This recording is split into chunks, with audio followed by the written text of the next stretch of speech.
Berlatar pada tahun 1990 di Amerika Serikat, kisah akan berfokus pada seorang pemuda bernama Chris yang baru saja lulus dari salah satu universitas bergengsi di Atlanta, dihadiri oleh kedua orang tuanya serta adik perempuannya. Lengkap sudah kebahagiaan Chris yang mungkin tidak bisa dirasakan oleh sebagian orang yang kurang beruntung di belahan dunia lain.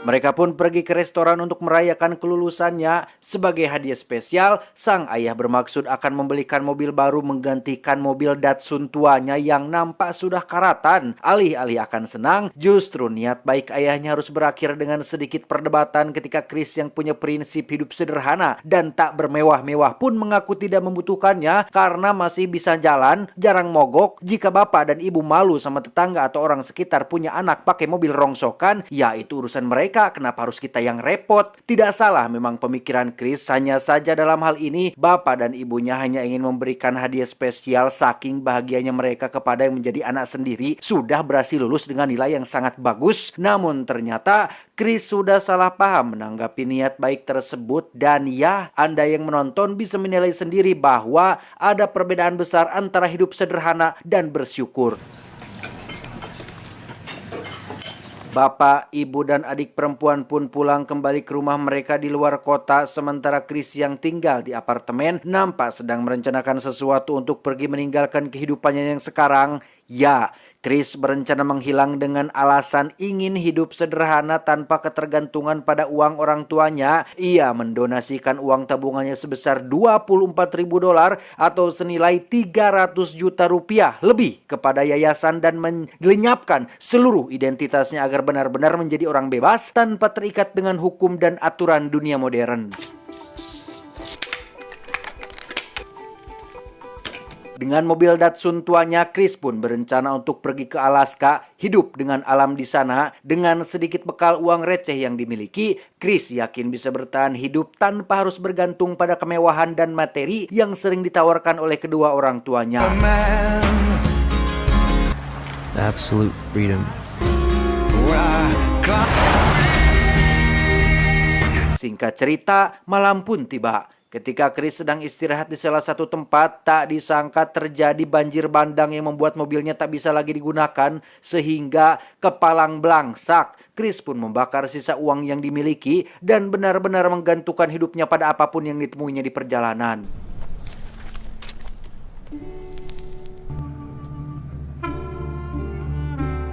2 bulan berlalu, Chris akhirnya tiba di Arizona dengan berjalan kaki. Ia pun memutuskan untuk mengganti namanya dengan Alexander Supertramp, yang artinya Alexander sang petualang super, dengan maksud agar tidak ada satupun orang yang mengenalinya ataupun melacak keberadaannya.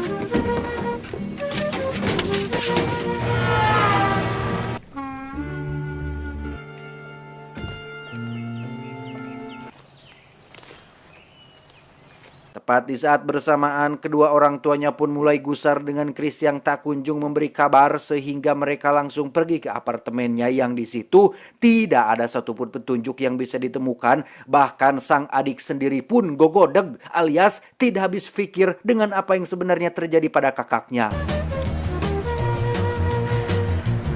Kembali pada Chris yang tak sengaja bertemu dengan om dan tante yang merupakan pasangan hippie petualang, di mana Chris diberikan tumpangan, bahkan diberikan makanan, diajak tinggal bersama dengan mereka berdua, yang di situ Chris saling tukar pikiran, tukar pengalaman dengan si om dan tante. Alih-alih akan berpetualang bersama, Chris nampaknya ingin mencari jati dirinya sendiri dengan caranya sendiri. Hal itulah yang mendasari Chris untuk pergi tanpa pamit-pamit acan yang membuat si om dan tante cukup keheranan.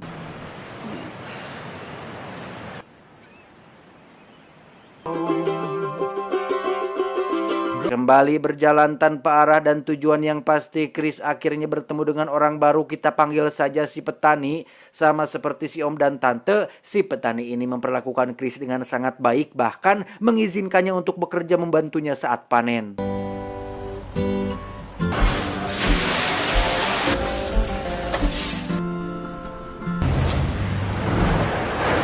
Dan ya, si petani ternyata adalah seorang buronan yang sudah lama dicari polisi sehingga Chris harus kembali melanjutkan perjalanannya dan tetap fokus pada tujuan awalnya, yaitu pergi ke Alaska.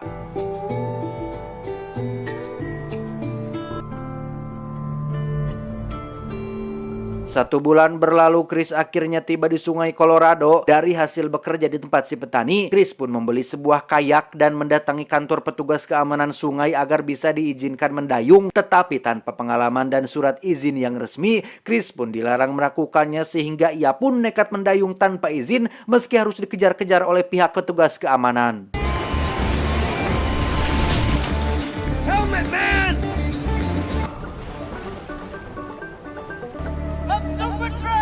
Selesai dengan Colorado, Chris pun menumpang sebuah mobil hingga sampai di dekat perbatasan Meksiko.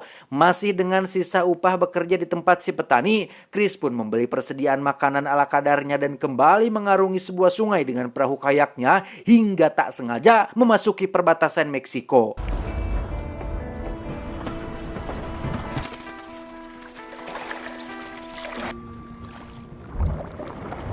Alhasil, Chris pun diamankan oleh petugas yang menyatakan bahwa dirinya sudah melanggar perbatasan tanpa izin resmi dan identitas yang jelas. Yang tepat saat dirinya akan diurus lebih lanjut, Chris pun memutuskan untuk melarikan diri dengan cara naik kereta barang secara ilegal agar bisa kembali ke Amerika.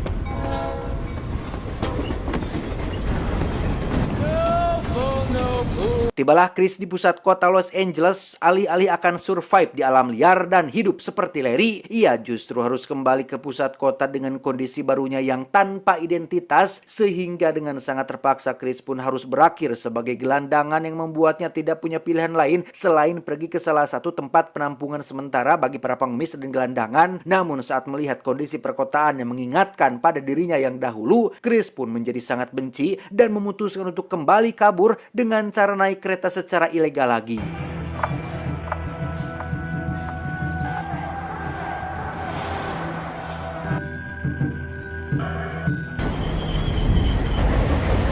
Apes untuk kali ini, Chris harus ketahuan oleh penjaga kereta yang menghajarnya sampai babak belur sehingga ia nampaknya harus terjebak di pusat kota Los Angeles tanpa bisa pergi dalam waktu dekat, yang akhirnya membuat Chris memutuskan untuk bekerja di salah satu restoran cepat saji, yang itu pun tak berlangsung lama setelah Chris dipecat gara-gara hal sepele, yaitu tidak mengenakan kaos kaki saat sedang bekerja.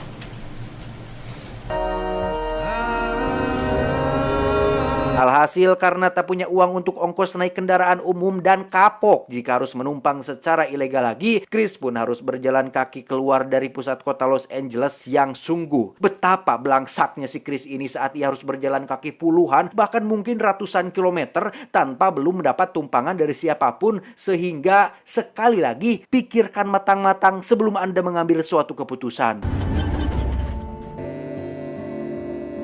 Singkat cerita, Chris berhasil mendapat tumpangan dan sampai di California, lebih tepatnya di Slab City yang merupakan kota tanpa hukum. Ini memang benar-benar ada ya, Anda bisa searching sendiri di YouTube, ada kok. Ternyata Slab City adalah tempat tinggalnya si om dan tante yang nampak begitu kegirangan bisa bertemu lagi dengan Chris yang mereka anggap sebagai anak sendiri. Di situ Chris juga berkenalan dengan orang baru, lebih tepatnya seorang gadis cantik yang belum jadi vampir. Si gadis rupa-rupanya jatuh cinta pada pandangan pertama pada Chris, namun karena Chris tidak ada niatan untuk menjalin sebuah hubungan, ia pun menolak gadis cantik tersebut.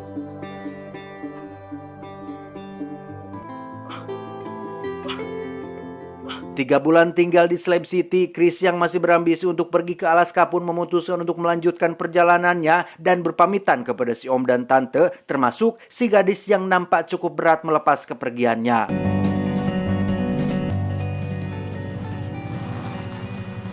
Lepas dari om dan tante, Chris pun bertemu dengan orang baru yang merupakan seorang kakek yang hidup sebatang kara. Sama seperti orang-orang yang pernah ia temui sebelumnya, si kakek pun memperlakukan Chris dengan sangat baik. Bahkan setelah beberapa waktu tinggal di sana, si kakek menawari Chris untuk menjadi anak adopsinya yang akan mewarisi seluruh harta warisannya. Namun lagi-lagi, prinsipnya untuk hidup sederhana dan tidak ketergantungan pada materi membuat Chris tidak bisa menerimanya, yang pada akhirnya si kakek pun tak bisa berbuat banyak selain menghargai keputusan Chris tersebut.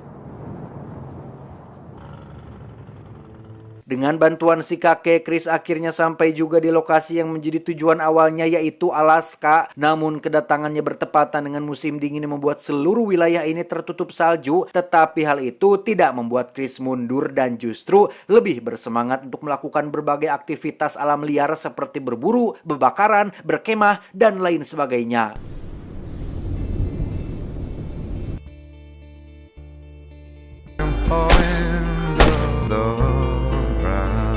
Suatu hari, Chris tak sengaja menemukan sebangkai bus tua yang sudah lama ditinggalkan, yang setelah melihat kondisi di dalamnya, ia pun yakin untuk menjadikan bus tua ini sebagai rumah utamanya.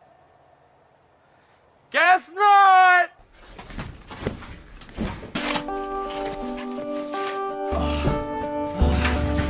Kegiatan sehari-hari Chris dihabiskan dengan membaca buku dan berburu hewan liar seperti ikan, burung, careh, ganggarangan, kerut, dan binatang apapun yang bisa dimakan. Dan tidak lupa, setiap harinya Chris selalu mencatat segala aktivitas dan seluruh kisah perjalanannya dalam sebuah buku catatan pribadi.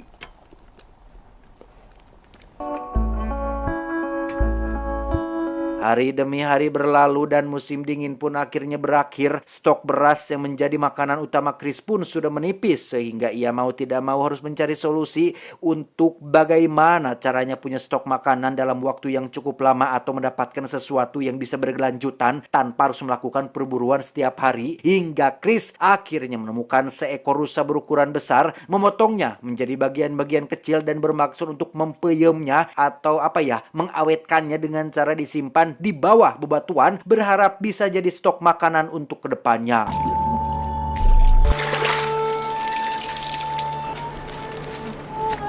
No! No! Dan ya, sungguh betapa kecewa dan lemasnya si Chris saat mendapati daging rusanya sudah dipenuhi oleh belatung yang memang bodoh sekali menganggap cara ini sebagai teknik pengawetan, yang pada akhirnya Chris pun mulai sadar bahwa alam tidak selalu bisa memberikan kebahagiaan seperti yang ia idam-idamkan sebelumnya.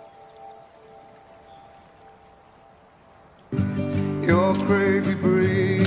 Chris pun kembali ke dalam bus dan melanjutkan aktivitas menulis dan membaca bukunya. Di situ secara kebetulan ia menemukan sebuah quotes atau kutipan yang berbunyi, "Kebahagiaan yang sesungguhnya adalah kebahagiaan yang bisa dibagikan ke orang lain, dan tidak ada kebahagiaan yang lebih berarti bagi seorang lelaki selain menemukan pasangan hidup dan memiliki keturunan."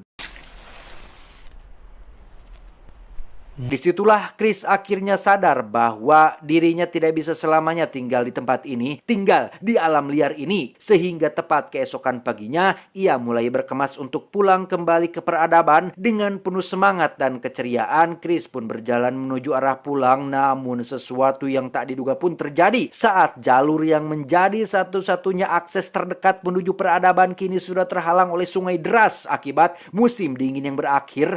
Betapapun Chris berusaha, ia tetap tidak bisa melewati sungai tersebut, sehingga pada akhirnya Chris mau tidak mau harus kembali ke dalam bus tersebut.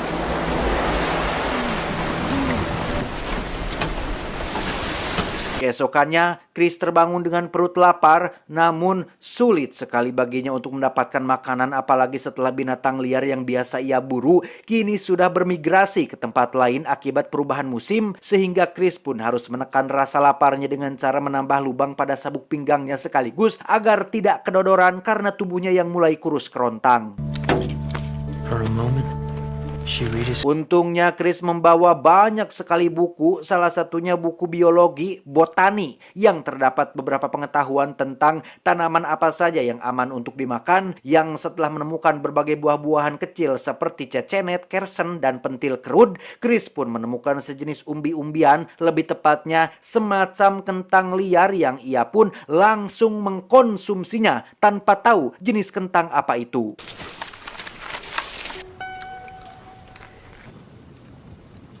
Keesokan paginya, Chris pun terbangun dengan kondisi tubuh lemas dan demam tinggi, yang setelah membaca buku biologinya, ternyata kentang yang ia makan adalah jenis kentang beracun yang berpotensi menyebabkan kematian apabila tidak segera ditangani.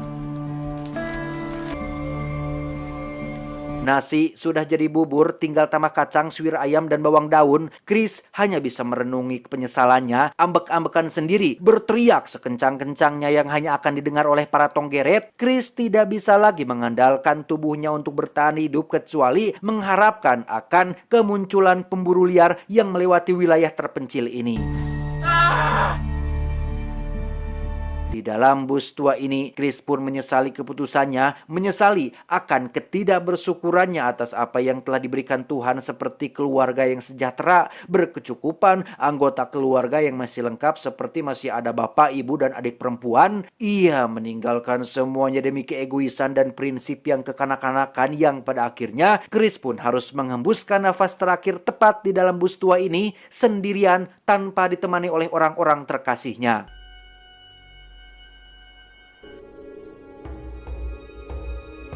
2 minggu kemudian, sekelompok pemburu liar pun menemukan jasad Chris di dalam bus berikut buku catatan pribadinya untuk kemudian diadopsi oleh seorang penulis terkenal bernama John Crocker dalam sebuah buku berjudul Into the Wild.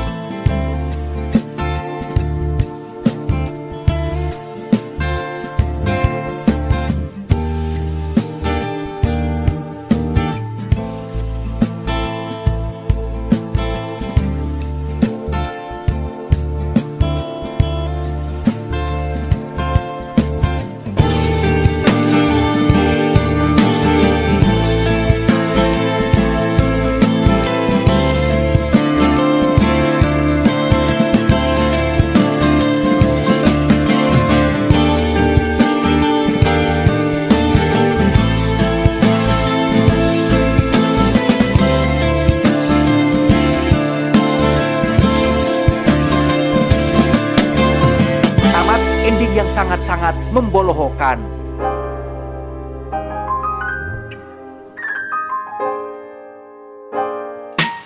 Ini menjadi pelajaran penting bagi kita semua bahwa ada perbedaan besar antara kesederhanaan dan kebelangsakan. Alih-alih hidup dengan alam, malah jatuhnya lebih ke cari penyakit sih. Sudah bagus hidup di kota dengan kondisi perekonomian keluarga yang baik. Orang mah banyak yang ingin lahir dari keluarga kaya, masih punya bapak, ibu, saudara. Chris malah meninggalkan itu semua. Materi memang tidak menjamin kebahagiaan, bro. Tapi setidaknya bisa menunjang untuk mencapai kebahagiaan itu. Kurang kumaha, bapaknya ingin membelikan mobil baru, Chris malah menolak. Kok cenah katanya teh ingin hidup dengan alam, tapi pada akhirnya kan tetap juga pakai mobil Datsun tuanya untuk melakukan perjalanan. Katanya ingin hidup tanpa ketergantungan pada materi, tapi kan tetap beli beras pakai duit. Katanya ingin hidup tanpa terikat dengan hal-hal modern, kok tetap tinggal di dalam bus yang dibuat di zaman modern. Mangga, mamam kunyalira, leg-leg kusorangan penyesalanmu, yang setidaknya bisa menjadi pelajaran bagi yang masih hidup bahwa jangan terlalu idealis, jangan terlalu egois, dan satu lagi, jangan sok-sokan hidup dengan alam sebelum punya pengalaman yang mumpuni dan sebelum belajar kepada Dede Inon. Pesan yang bisa kita ambil dari film ini adalah bersyukur dengan apa yang ada dan bersabar dengan apa yang belum ada. Ingat, bukan bahagia yang membuat kita bersyukur, tetapi bersyukur itulah yang akan menjadikan hidup kita bahagia. Saya John, mewakili jajaran direksi IQ7 yang bertugas mengucapkan terima kasih dan sampai jumpa di video selanjutnya. Adios, pentil hitam kalajengking.